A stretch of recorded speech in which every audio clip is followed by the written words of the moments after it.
Hey everybody, welcome back to our EMT review. In the previous videos, we spoke about pulmonary embolism, we had patient assessment and spontaneous pneumothorax.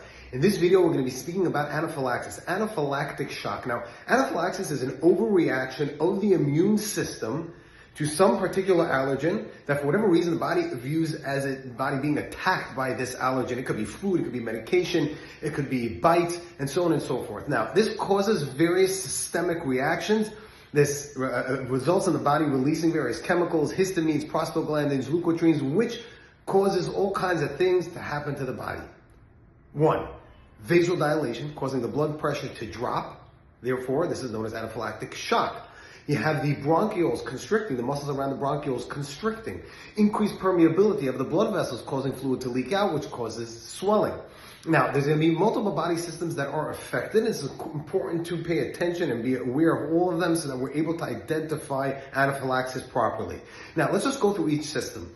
First of all, the nervous system. Because of the blood pressure dropping, that will decrease blood flow to the brain, which could cause altered mental status, confusion, disorientation, agitation, and so on and so forth. The respiratory system, well, this bronchoconstriction, the muscles are constricting around the bronchioles, may cause wheezing and difficulty breathing. Of course, also because of the increased permeability and the leakiness of the blood vessels, the swelling of the airways causing angioedema, blocking the upper airway, which can lead to stridor. That's an inspiratory high-pitched sound. The digestive system, it's important to remember this. A lot of people forget about this one.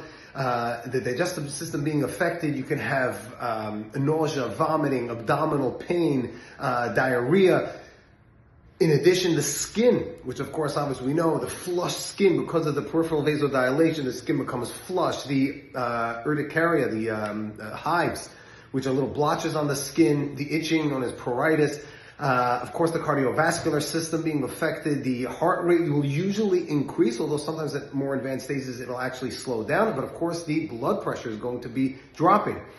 Of course, we should be able to see, on the other just general impression of the patient's face, the swelling of the lips, the tongue, the conjunctiva, and so on and so forth. Now, any two body systems affected is enough to tell us that this person is having anaphylaxis. Even if they have no history of allergies or known anaphylaxis in the past, if it looks like anaphylaxis, smells like anaphylaxis, it is anaphylaxis and should be treated as such. In addition, if the patient does have a history of anaphylaxis and had a known exposure, even one body system affected should be enough to tell me this is anaphylaxis. I don't need to wait for them to collapse. Because we know where it's heading, because that's what happened in the past. Now, I identify anaphylaxis. Of course, I'm going to be calling for ALS. Now, this is something where we can give an intervention. Almost all EMS systems, EMTs carry EpiPens or some sort of auto-injector to administer epinephrine. Now, what the epinephrine does, basically, it causes the blood vessels to constrict and causes the muscles around the bronchioles to relax, opening up the airways. This will also help decrease the swelling by stopping the permeability. Now, this should be administered, of course, carefully. Maybe I'll do a separate video on this, but everybody should make sure they follow the instructions of using the EpiPen properly. You're going to inject it into the outer thigh, basically into the muscle. Ideally, it should be directly on the skin. And make sure you allow the person to know that you're going to be administering it. And make sure you hear that click. Hold it there for about 3 seconds. Rub the area for about 10 seconds to help the absorption. You should see an immediate reaction. Within less than a minute, you should be a positive reaction. You're going to give this as soon as you realize they're having anaphylaxis.